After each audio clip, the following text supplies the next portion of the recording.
Mission Control, we have liftoff. So, welcome to this extraordinary event.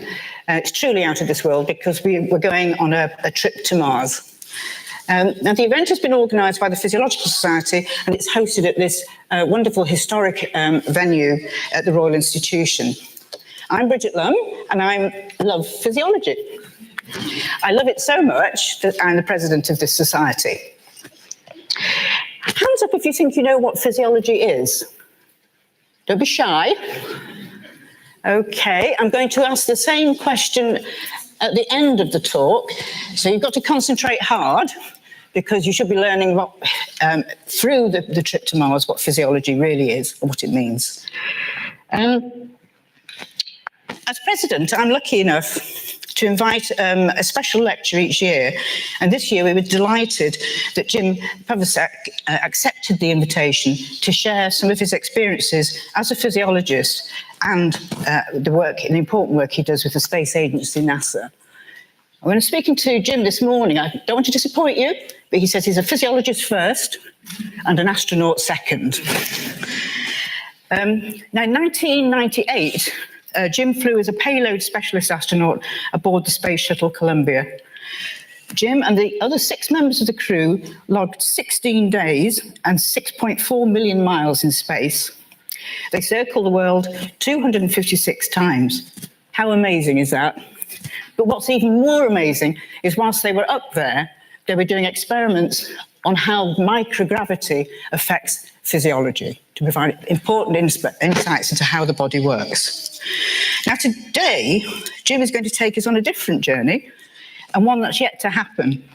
The journey is to Mars, and he's going to talk about some of the challenges that need to be overcome, not only in getting to Mars, but sustaining life once the astronauts land. Now, they've not got long to crack these issues because, if I remember correctly, liftoff is expected in about 2030. Perhaps you can help.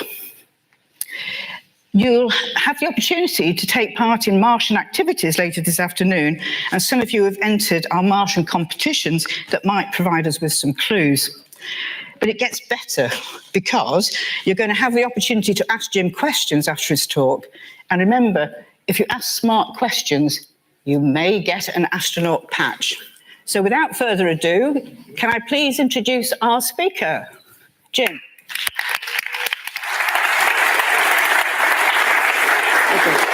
Thank you.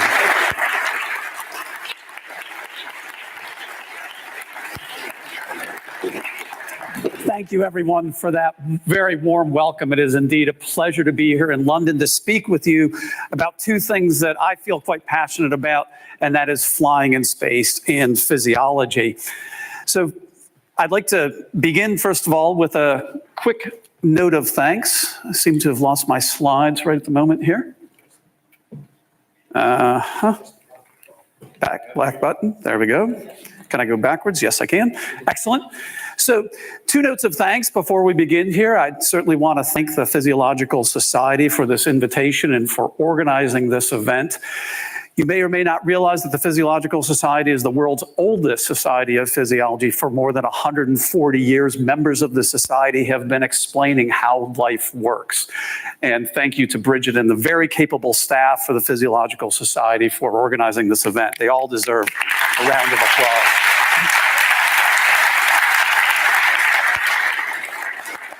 And of course, thank you to the Royal Institution for making this incredible venue available to us. This is the history of science right here that sits within this area is quite a special event for us as well.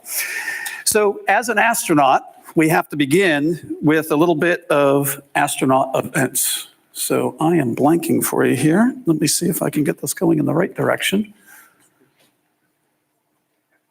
And we're missing forward on the slides.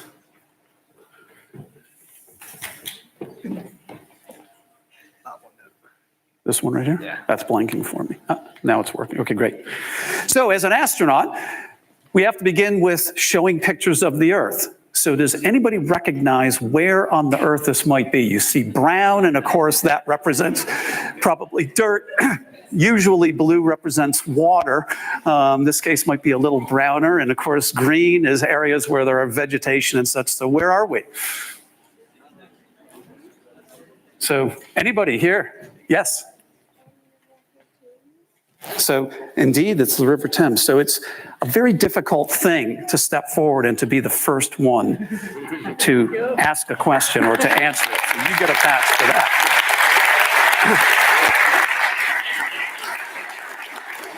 And that usually tends to prime the pump for everybody else. So if you look to the upper left of your screen, of course, you can see Hyde Park, and right there, Buckingham Palace. And of course, we sit right at the apex there of, I believe that's Green Park, and sitting at the Royal Institutions. So here we are. But really, I think we want to see something more like, and I keep blanking that, like this. So London at night, spectacular view, and you can easily track all of the main thoroughfares quite well. But this is the view we really want. And so this is the question that I pose to you today, is what will it take to be that first group traveling to Mars? And what will it mean for those explorers? So we're going to look a little bit at how that mission might evolve. And then we're going to look at some of the challenges to human physiology associated with traveling to the planet Mars. So if you are born after 1995, would you please raise your hand? So we see a lot of people here who would be Generation Z, or my country and your country, Generation Z. And I'm going to refer to you by a different name because Generation Z doesn't quite do it for me. I think you are the space-faring generation. And let me tell you why I believe that is so.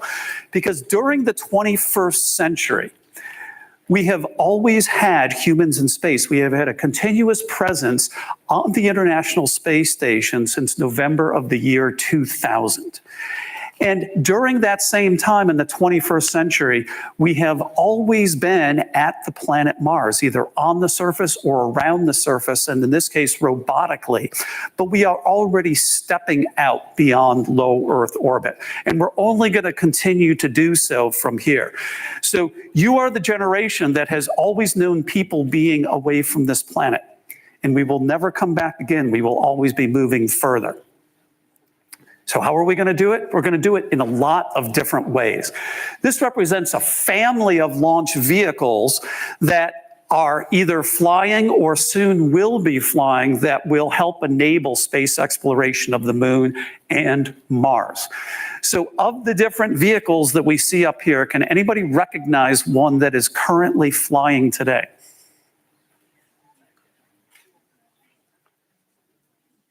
Yes, sir. Falcon 9 is indeed correct. So for that, you earn a patch. Well done. So sitting second from the left is the Falcon 9 rocket by SpaceX. So now in its heavy configuration is the largest rocket that is currently flying. That will change very quickly because in about a year, we will be launching the vehicle that is all the way over on the left, and that is the Space Launch System. So this is being constructed by NASA now. A large portion of it is already constructed in Louisiana, and then it'll be moving off to the Kennedy Space Center in Florida. It is shuttle-derived technology. So on either side, you see the solid rocket boosters. On top of that will be the Orion capsule that will carry a 4-person crew, either to low Earth orbit or far beyond that to the moon. Now, Elon Musk isn't the only one who's been busy building rockets. Jeff Bezos as well. Blue Origin is the third one over. And so the new Shepard vehicle has been currently flying and goes fairly regularly to space, but it only goes to a suborbital mission at this point. The New Glenn vehicle will move on to orbital capability, and that will be heading very quickly as well. And then, not to be outdone, we have other commercial concerns. Boeing and the United Launch Alliance are building the Starliner. And then we have a number of vehicles on the right-hand side that go in cargo configurations that are supplied to us from the private sector. Soon to see the Dream Chaser, which is a small cargo space plane, if you will, and that'll be traveling on an Atlas rocket. That's created by Sierra Nevada. And then Orbital Sciences has flown their Cygnus vehicle. So we end up seeing a pretty busy place when we're looking at at everything that is moving to the International Space Station. About 6 different kinds of spacecraft visit there on a regular basis, often carrying cargo, sometimes carrying crew. So how will we go about then our M&M vision as we look at this? You might say Smarties here in the UK, but we call it this M&M, from the moon to Mars. And this really represents the next 20 years or so of space exploration that we're going to see in the world. The initial phases will start here in low Earth orbit with the International Space Station. As I said, they've been going on for a number of years already. We're next entering into phase 1. This, I said, that will be beginning next year. And then we'll be moving on to the lunar surface. And the lunar surface is our important training ground and proving ground for the concepts of planetary exploration that will allow us to go on and move to Mars in approximately the 2030s. So this journey involves a number of different capabilities. Here, when we're traveling around the Earth, we're very reliant on the Earth. We're always in communication with the Earth. So it takes us about 90 minutes to fly around the Earth on the International Space Station. And during that time, we can coverage with communication for approximately 95% of that orbit. As we begin to move further and further, communication delays will make that impossible. As we move to the planet Mars, for example, if you wanted to phone home, it could take as much as 22 minutes one way to phone home. And then the response is going to take another 22 minutes. I would submit that'll be a pretty boring conversation with 45 minutes round trip. So we'll see greater and greater degrees of autonomy as we begin to work on the Martian surface. And again, the moon is a good practice ground. But this is phase 0, and this is really what it looks like today. So phase 0 will be going on now through about the year 2024, and it involves the International Space Station, which we've been constructing since 1998. So we have a number of different nations that are participating in this. All the nations of Europe participate in this, the Russians as well. And it orbits the Earth every 90 minutes at an altitude of about 250 miles. So it has a habitable volume that's equivalent to an approximate 4 to 5 bedroom house. The total length of the solar arrays that you see there are approximately the size of a typical football field. So I've put above there 2 different, one link and then one app. I don't get anything for these apps, but just happens to be one that I like. You should go out and spot the space station, or this particular app. It's only available through Android devices, but there are comparable devices for Apple as well that allow you to cite when the International Space Station will be traveling over London. So just a couple days ago, we had a really, really good pass overhead. Now, at this particular latitude, I'd encourage you not to be late for your space station watching party. The longest that you'll ever get visibility of the space station will be about 5 to 6 minutes. And what you want to look for is a very bright star that is moving across the sky. It's kind of obvious that it's higher than where airliners would typically go. Don't bring along your telescopes, because none of the typical tracking mechanisms that we have are fast enough to see the International Space Station. But do consider bringing along a nice pair of field glasses. And if you have good eyes, you might be able to actually pick up the structure of the solar arrays. It's quite a thing to see. So the space station is an area where we have all kinds of science capabilities, not only things that we can measure on humans, but also things that we can measure on small animals that we carry with us. So it is quite a physiological laboratory. And so what we're working now is to extend our understanding of how life works in low gravity or microgravity environments. That is our big goal. At the same time, we're going to be turning over more and more of the space station to the private sector, including private science entities. And we're going to use government resources to move on to the moon. So this is a project called Artemis, which you may or may not have heard of. So Artemis was announced by our Vice President Pence in March of this year. And Artemis will deliver the first woman and the next man to the lunar surface by the year 2024. just 5 years from now. So we have never had a woman on the moon. It's time to change that. So let's do so. That's in Artemis. If you're good in thinking about your mythology, we'll recognize that Artemis is the twin sister of Apollo. So aptly named for this bold endeavor. So what we'll be doing is launching 3 different rockets. The third one will actually be the landing capability. And then as we move out through the late 2020s over the next 10 years, what we'll be doing is establishing an outpost at the lunar South Pole. Why the lunar South Pole? It's a very exciting place. First of all, the lunar South Pole has water. We were able to confirm this last year. It has quite a bit of water. It is mixed in the form of ice in the lunar soil. So we'll have to come up with some ways to extract it out of there, because whenever we can find water, it's a resource that we can use. And it's always interesting as biologists when we consider water, because if we look anywhere on this planet where we find water, we find life, and it takes on strange and interesting forms. So playing with water on another planet is certainly a fun thing to do. We'll be staying for 2 to 3 months at the lunar South Pole. And it's the South Pole is key because these areas of high water are areas of permanent shadow. So looking at craters of the moon, essentially we have this crater and the sun is coming by and it always keeps the rim of those craters in permanent shadow. And that's why the ice remains at those locations. So really interesting area to explore. The other thing we'll be doing with the Artemis architecture is we'll be putting in place in a high orbit around the moon a gateway, a very small space station. And the way it'll work is this. We'll have a variety of different vehicles, not just our Orion vehicles, but also those delivered by the private sector. And they will be shuttling from Earth to the gateway. So Orion is already built, and it's important to recognize what an unusual partnership this is, because the service module that actually propels Orion to the moon is supplied, has been supplied, and already fully verified. It was supplied by the European Space Agency. This is the first time in the history of space exploration where our 2 agencies, which work together a lot, have actually put a European vehicle in the critical path for one of our mission developments. Usually we partner along together, but now it's a critical path item. So even a more expanded partnership.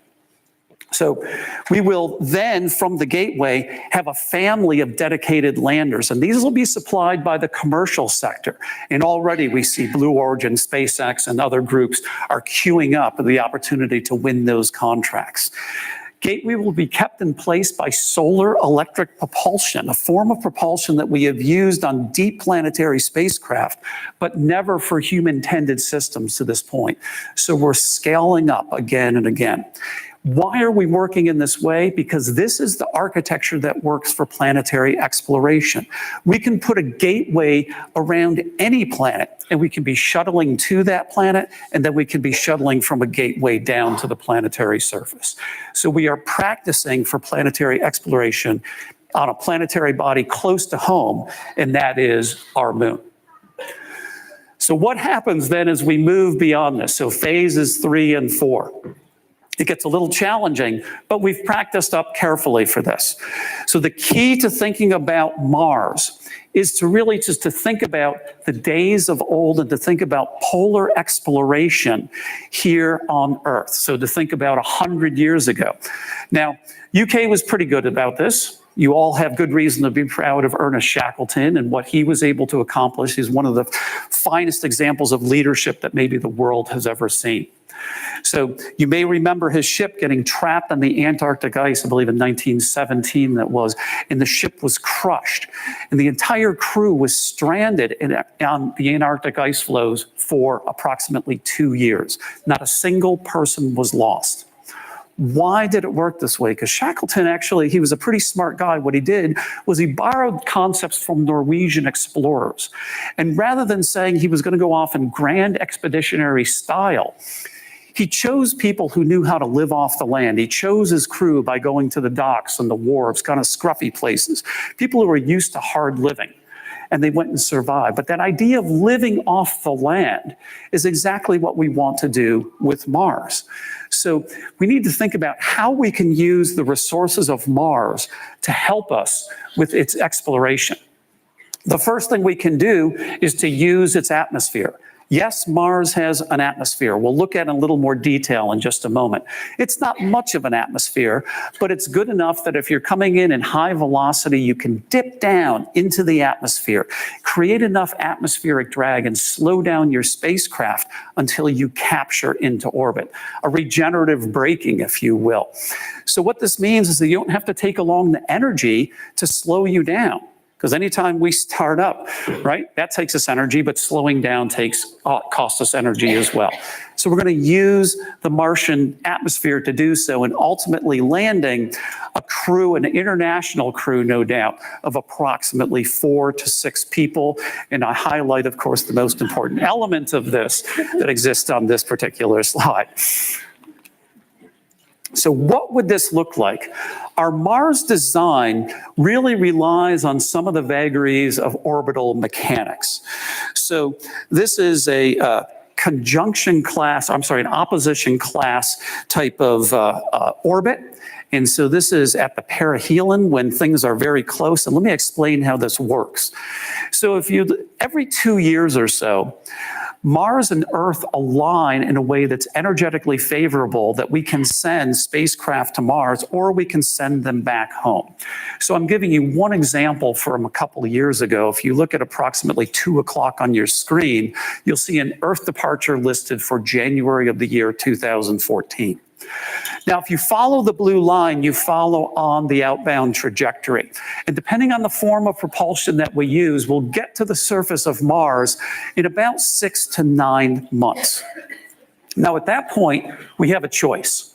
We can stay on the Martian surface for about 30 days, and it remains energetically favorable to then ascend and go back home. But the alternative is to say, let's follow that dashed line around the outside. Let's actually stay for about a Martian year.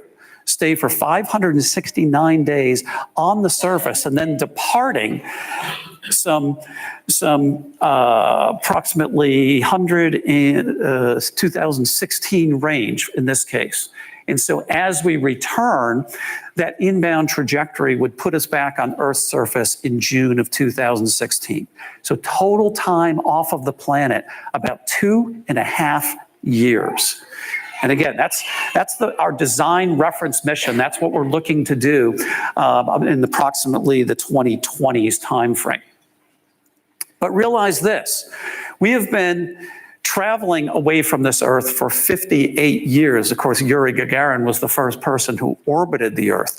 But we've never really gone that far from the Earth. So if you consider mission duration here on our x-axis and the distance from Earth on the y, really what we have done is we've done suborbital spacecraft, a variety of different ways, and those go and experience a few minutes in microgravity or in free fall as they descend back towards the Earth. We've also been able to go to our low Earth orbit area, which is about 100 kilometers above the Earth, up to about 1,000 kilometers above the Earth. And we can do that, the longest time on the International Space Station would be about 12 months. And we've had a few people, 6 different times, we went and landed people on the moon. And that's only 250,000 miles from Earth. When we travel to Mars, we'll be going considerably further than that. So our known limits of life beyond the Earth is really this green envelope that I've shown you on this slide. What about if we want to go to an asteroid? What about if we want to go to Mars? It'd be a distance as much as 1,000 times greater than it is for us to go to the moon. So considerably further, a lot more time. And our goal then is we really need to extend into this region that is unknown in terms of how physiology adapts. So, have we been sitting idle during this time? Of course we haven't. We have been gradually extending our time off of this planet. So what I've summarized for you here is the entire history of human long-duration space flights. Let me explain this a little bit. It's been about 530 people who have flown in space to date. I believe I was number 338. But I've only put on this graph the instances where people have flown for a month or more in space. So being 16 days in space, I don't even make it onto my own graph, sad to say. But those total instances that we've seen, we have about 270 at this point that we have accumulated over this time. So the yellow here is shown with the United States and the partners with the United States, including your own Tim Peake. And then red is shown with Russia and the former Soviet Union. So essentially what happened, you remember our race to the moon back in the late 1960s. Many people forget that the Soviet Union also had a very active lunar program as well, and built a rocket that was quite comparable to our Saturn V rockets, with one key difference. The United States chose to invest in really, really big engines. So our Saturn V could launch with 5 main engines, the F1 engine. Russia chose, or the Soviet Union chose a slightly different approach, and they used a network of 30 NK-33 engines. And so it became quite a plumbing nightmare. In 4 different launches, every one failed. And so the Soviets made a different choice at that point. They said, we're going to abandon our humans on the moon effort, and we're going to focus on space stations instead, and created a whole series of very, very capable space stations, and gradually extended their understanding of human adaptation to space. That's why you see all of the instances in red there. So we too chose our leftover Apollo hardware. We forget that Apollo 18, 19, and 20 were built and planned, but in fact were canceled by the American Congress because it's boring just going to the moon. So those were ultimately turned into either museum pieces, or we turned into the Skylab space station. So we flew a number of people in the 1970s, and then also flew with the Russians on the space station Mir in the mid-1990s, and then our experience on the International Space Station. So now we've got about 100 instances on our side, and of those 100 instances, 30 of those, more than 30 of those, have been accumulated just in the past 5 years. And of that group, a third of them are international contributors as well, including Tim Peake. So Tim actually at about 6 months sort of sits right there in center screen. And you'll notice after 6 months, things tend to drop off pretty quickly for our experience in space. So when we look out at 300 days in space, we've only got 8 individuals. And so if you look very carefully, you'll see that we drop off at just about 300 days. That's Peggy Whitson, so the longest American woman in space. And then, of course, we go out to Scott Kelly, who actually didn't fly for a year. He was just shy of it. So the people that have flown for a year in space are all Russian in this case, and they only number 4. And if you look way out there, that one soul at about 15 months, that's Valery Polyakov. So he was a cosmonaut and physician who flew on Mir in 1995 and 1996. So here we are, needing to go all the way out to 30 months in flight, and yet we only have 15 months of experience. So we really need to extend our experience base. So what are the kinds of things that we should be worrying about to extend our experience base? What would any of you worry about? What would you worry about? Finding water. You know, that's probably worth a patch, isn't it? Don't you think? So how about a Tim Peake for you? What else would you worry about? Keeping fit. Keeping fit. Why would you worry about keeping fit? Because it said on the screen before you lose 20% of your muscle mass. Indeed, and one of the people who focuses on that is our long-duration woman, Peggy Whitson, who's at the top of this patch. Anybody else? Does anybody else have worries? Yes, sir. Yeah. Getting food. So we got to do something about food. Absolutely. Let's worry about that. And I'm sorry, I called you a sir. I apologize for that. I made a bit of a mistake. The lights are quite bright.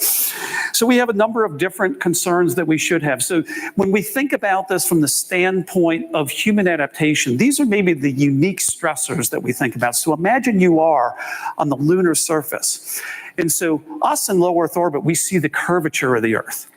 And of course, people who go to the moon, they get the blue marble.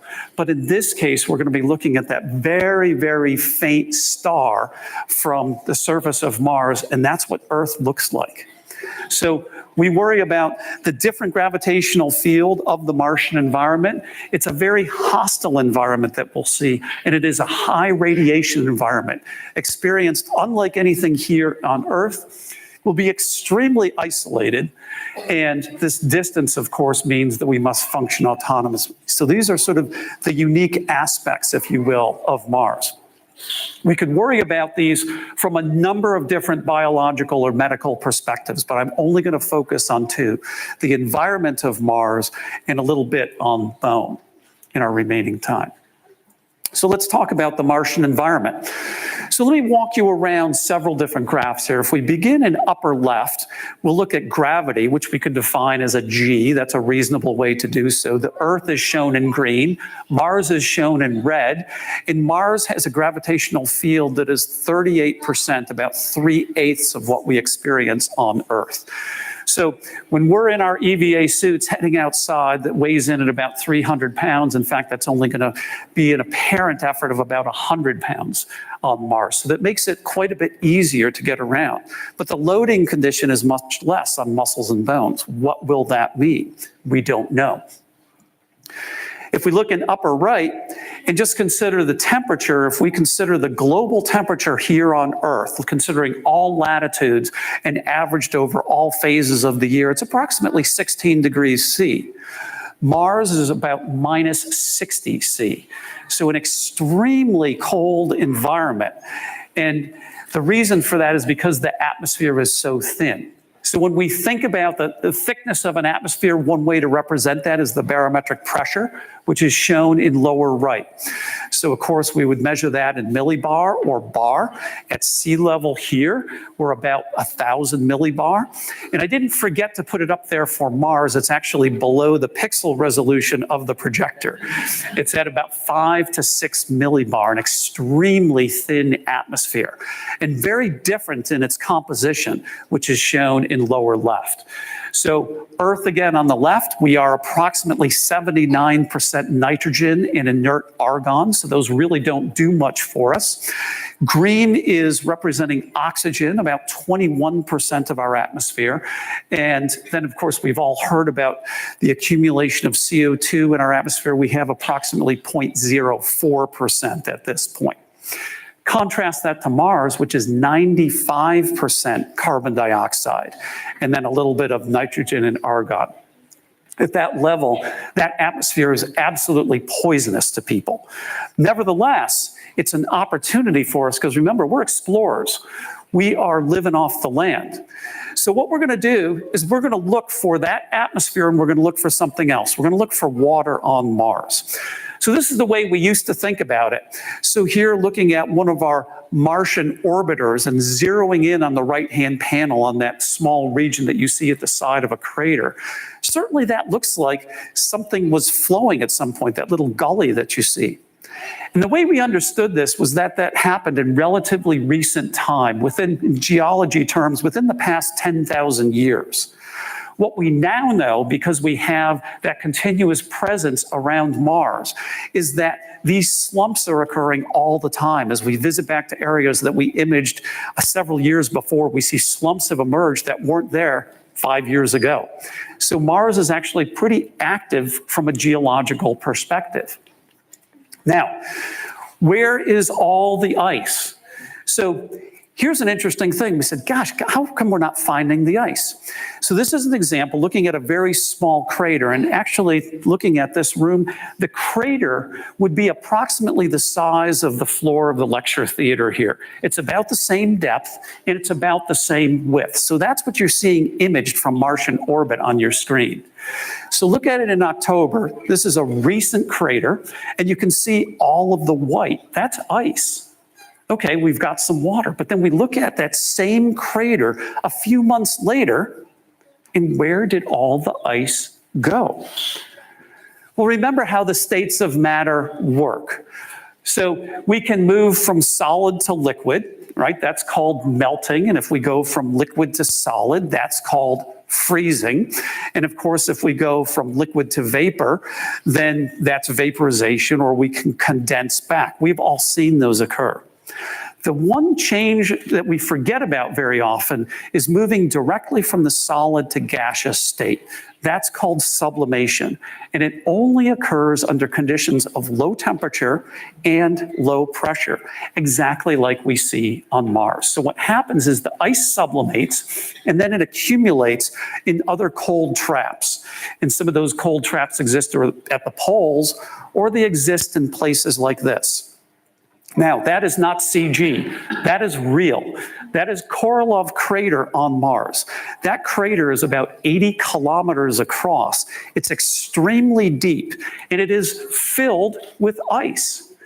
The volume of water and frozen carbon dioxide in Korolev crater is in family with one of our Great Lakes in the United States. It's not the biggest, but it's not the smallest either.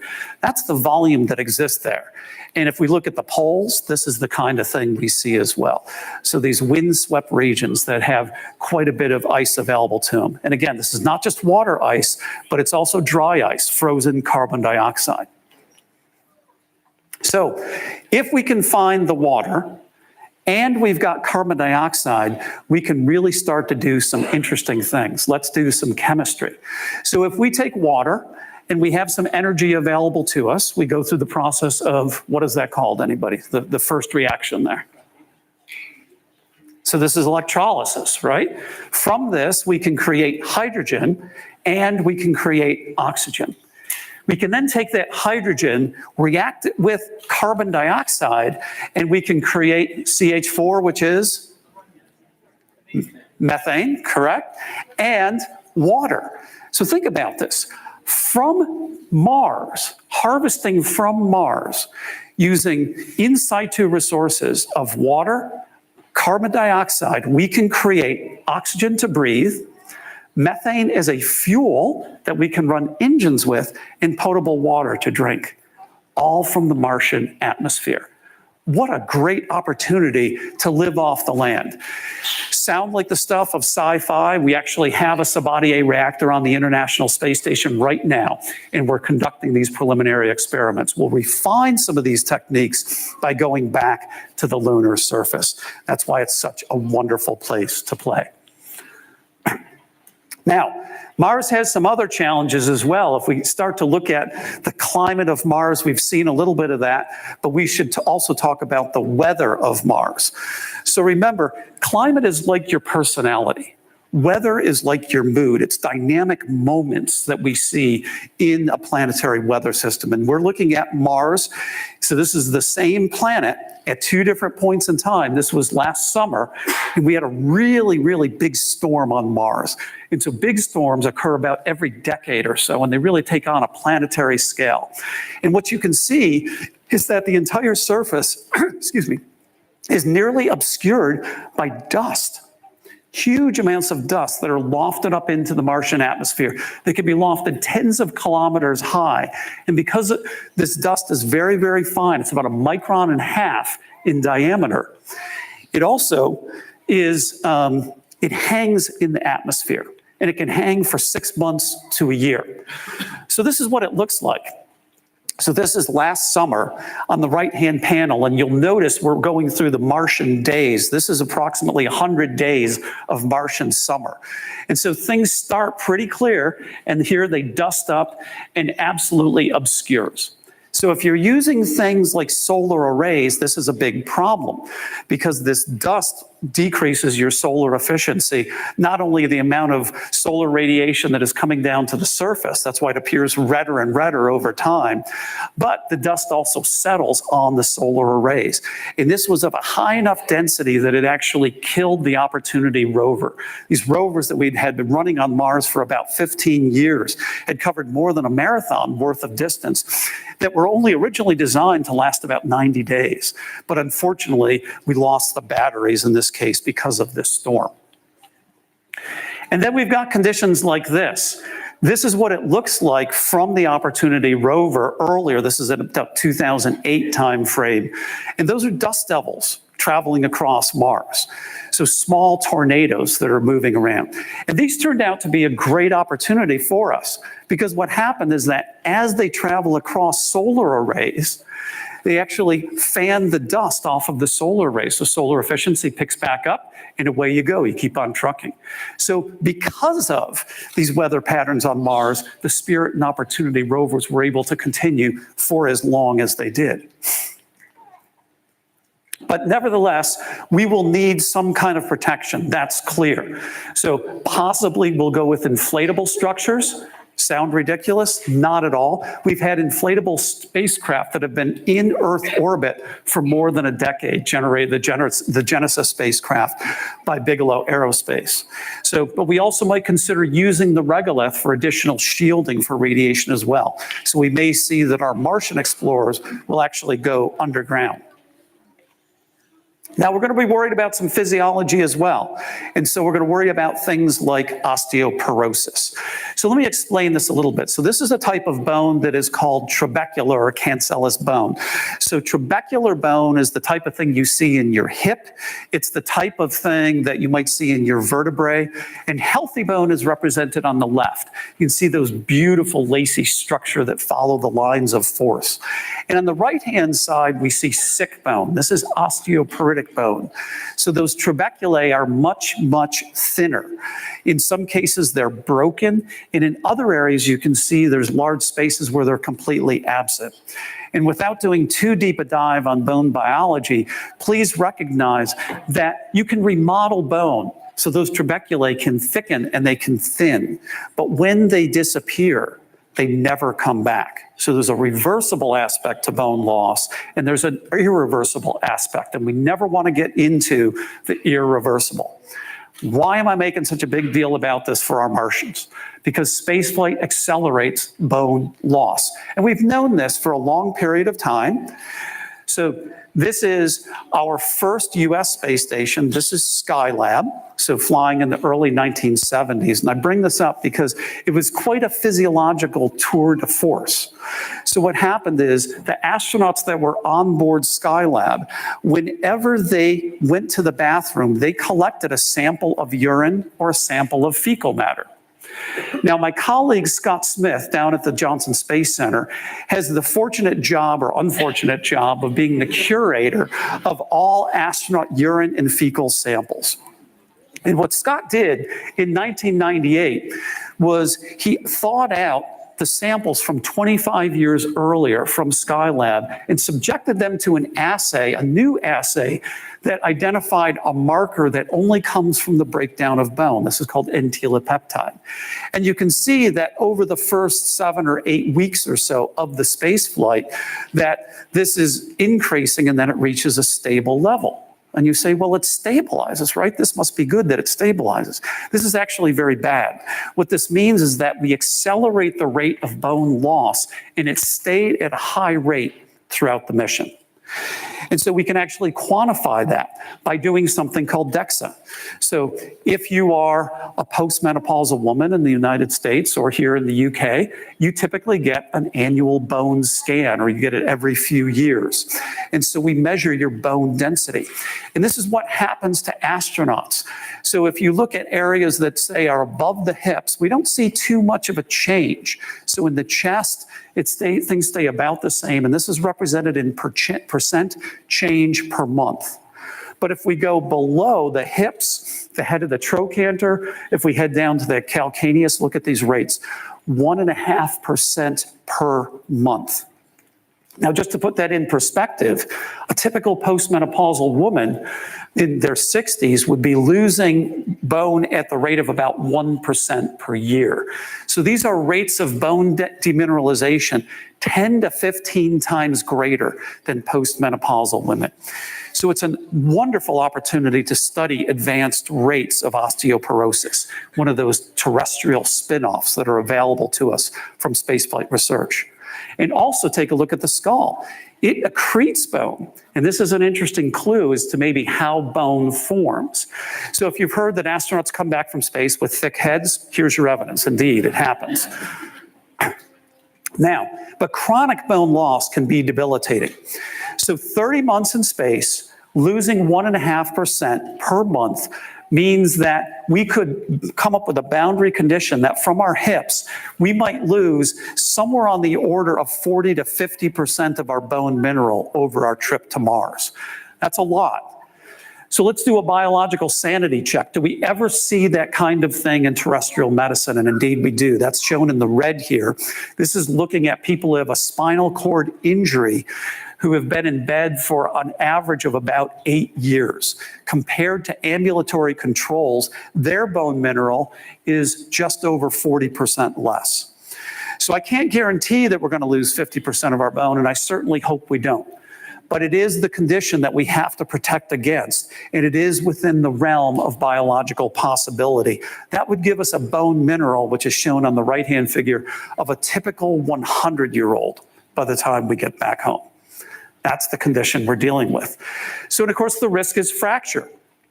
And I put this complex-looking slide here to remind ourselves that, in fact, what happens with fracture is that as bone mineral density goes down, fracture risk goes up. But it goes up most in those that are oldest. And the reason that happens is because old people become unsteady. They're more likely to fall. And we can tolerate low bone mineral as long as we don't fall. It's when we fall that we have problems. So in all things physiology, when we consider organisms, systems interact. And this is a beautiful example of an interaction of the vestibular system, our balance system, with bone mineral density. So where that ends up for Mars, we don't know. So the problem is known. Everybody will likely have it. We are improving through our ISS experiences to limit the rate of bone demineralization, but we still have this disturbing worst case. So what do we worry about? It's not just bone. Everybody's going to lose some bone. Some people will lose a lot of bone. People will lose exercise capacity when we look at this through our standard measures of exercise physiology. And 40% of people would lose more than 30% of their muscle strength. And I submit to you that those of you that are more of an engineering bent, if I said your system was going to decline in function by 30%, you would be deeply disturbed. And so too, we can't accept that kind of degradation for the human system. So what do we need for Mars? I think we need a couple things. So we need to identify the right site, the place where the water will be, and certainly flat enough to land. We need to demonstrate those critical technologies to harvest the resources of the Martian atmosphere and the Martian regolith so that we can generate fuel and oxygen and water. We have to extend our stay time beyond the 15 months that we have done in microgravity conditions to that 3-year opportunity, and protect from the physical hazards, and in particular, minimize the physiological problems associated with those, worrying about bone, the cardiovascular system, radiation, and the psychological stress of being confined and isolated so far from this Earth. So with that, I'll fly the flag of my university very quickly. That's me in my younger days. But I'd like to leave you maybe more with this thought from Konstantin Tsiolkovsky, the father of astronautics. It is indeed the time for us to leave the cradle of humanity and be the spacefaring generation. Generation Z, that is you. You are the spacefaring generation. In fact, Generation Z, stand up. Take a look around you, folks. Take a look around at the people in Generation Z. Why do I bring them up? Because if we're traveling to Mars in the 2030s, approximately 20 years from now, looking around the room, you'll be how old? 20 years from now. 34. 34. Lo and behold, the average age that a person begins as an astronaut is 33 years old. So the people that we are looking at standing around us today are actually the right age to be our Martian astronauts of the 2030s. So ladies and gentlemen, I introduce to you Generation Z, our future Martian astronauts.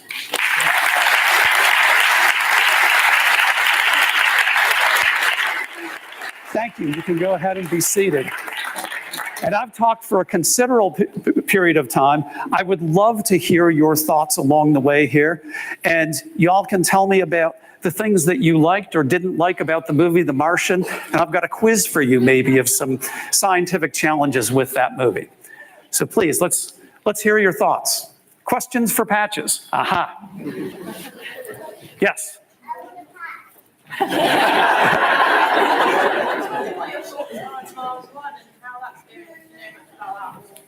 How what? What your thoughts are on Mars 1, and then obviously what your thoughts are on Mars 1, and whether you know like how that's going, and yeah, just wondered. So, wouldn't you know it, this happens? There's always somebody in the crowd who can stump the astronaut. I don't know enough about Mars 1, but you have certainly earned a patch.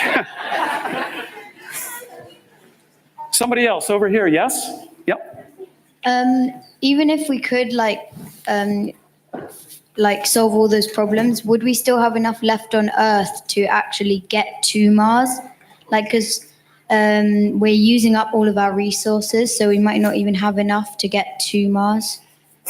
So if you look at the resources, it's a great question, and I'm going to pass this up. I think you're beyond my flipping capability here, so if you could please pass this to the back of the lecture theater. If you look at the resources required to get to orbit, it's always getting out of the gravity wells that is the big challenge, right? So once we get out of the gravity wells, things are actually quite easy. And that's why we want to use the gateway approach. So shuttling back and forth to Earth, it's a bit smaller rocket, but then when we're shuttling to Mars, that actually doesn't require that much energy. In solar electric propulsion, we'll be doing that largely on the energy of the sun. So we will be working in more sustainable ways. Now, when we get to Mars, it's tempting to say, well, let's do everything with solar arrays there.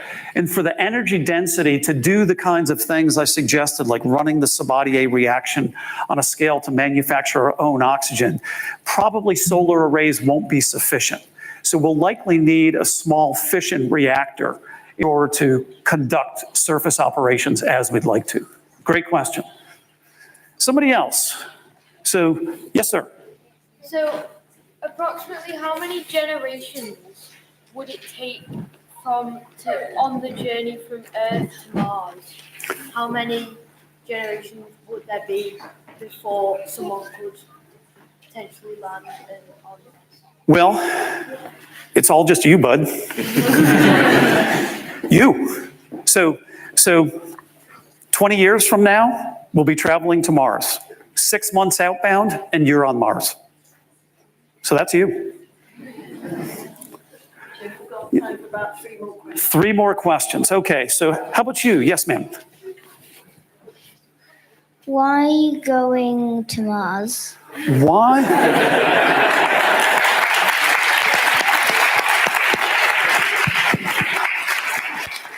That is definitely worth a patch. Why are we going to Mars? Why do we do any of this? Why do we explore planets? You know, I could give you all kinds of reasons and try to justify it in economic terms, and we would probably have a very vigorous and lively debate about my assumptions and your assumptions as well. But I think the reason that we go to Mars and we go to other places was best expressed by our President Kennedy back in his Rice University speech in 1962. And he said, we choose to go to the moon and do the other great things, not because they're easy, but because they are hard. We like to do hard things. We like to challenge ourselves. Do you challenge yourself at school or maybe sports? You do.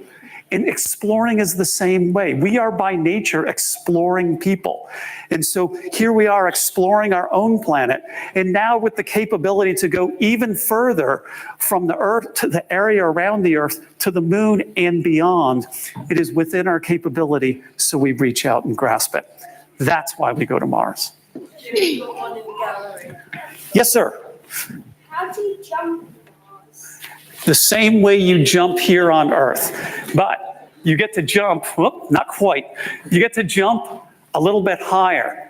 So remember, you only weigh about 1/3 of what you weigh here on Earth. So if your muscle mass is intact, you're going to jump pretty high. How about center, yeah? How much radiation is there on Mars? Great question. So the radiation on Mars is considerable. So normally here on Earth, we have a magnetic field around our Earth that shields us from high energy particles. Mars does not have that same capability because the planetary core is solid. And so I think we will always see as a result of that people will live in a very hostile environment and potentially underground. I don't really see us, at least in my foreseeable framework, of colonizing Mars. Just like I wouldn't say that after 100 years at Antarctica, we have colonized Antarctica. Clearly, we have outposts. I think we'll have permanent outposts. I think they will probably be underground or using the Martian surface for shielding. And that is potentially the biggest problem that we worry about. So well done. Jim, can we have one last question right up from the gallery there? We've got somebody. Sure. Do you think because of the debris floating around Earth, it will still be possible to go to Mars? Because of the debris floating around the Earth, will it be possible to go to Mars? Great question. So we've actually been trying to be, but not particularly good stewards of space over our time leaving this planet over this nearly 60 years. So if we look at the NORAD data set that we track of all space debris, items that are over about 4 centimeters in size, there's more than 10,000 objects that we track. And so what happens is you look at, and actually the Americans were one of the worst at this. So if you look at 28.5 degrees latitude, which is where we launch from, we have to move our vehicles so much that our coverage with communication on the space shuttle would decline from about 90% of an orbit down to about 40% of an orbit. So we are indeed worried about space debris. We worry about a zone of probability that if there's more than a 1 in 250 chance of hitting a spacecraft, that we reposition the space vehicle. And so over the long haul, we are going to have to begin to decrease that amount of orbital debris. So it's not to a point right now where we would say it would prevent us from assembling in orbit or going to Mars, but it is something that will need to be attended to. And that's why we are opening up this commercial window. So we're really starting to see companies who are beginning to exploit low Earth orbit. There's about $500 billion a year in economic activity that occurs in low Earth orbit right now. Orbital debris will be one of those industries. Thank you very much, Jim. Sure.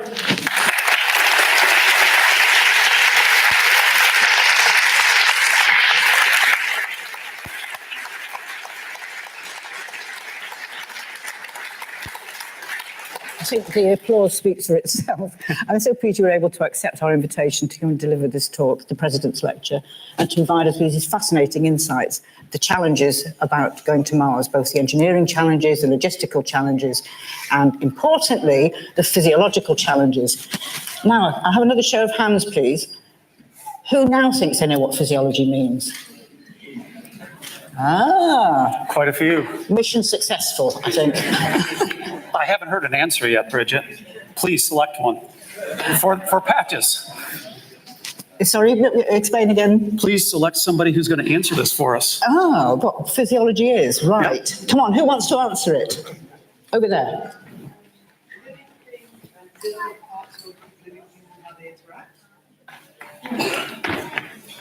It's how life works. How life works, how our bodies work. Yeah.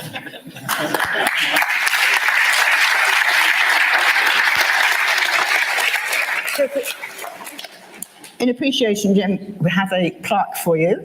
Thank you so much. And a medal. Has he earned a medal? Thank you. Thank you again. Thank you so much.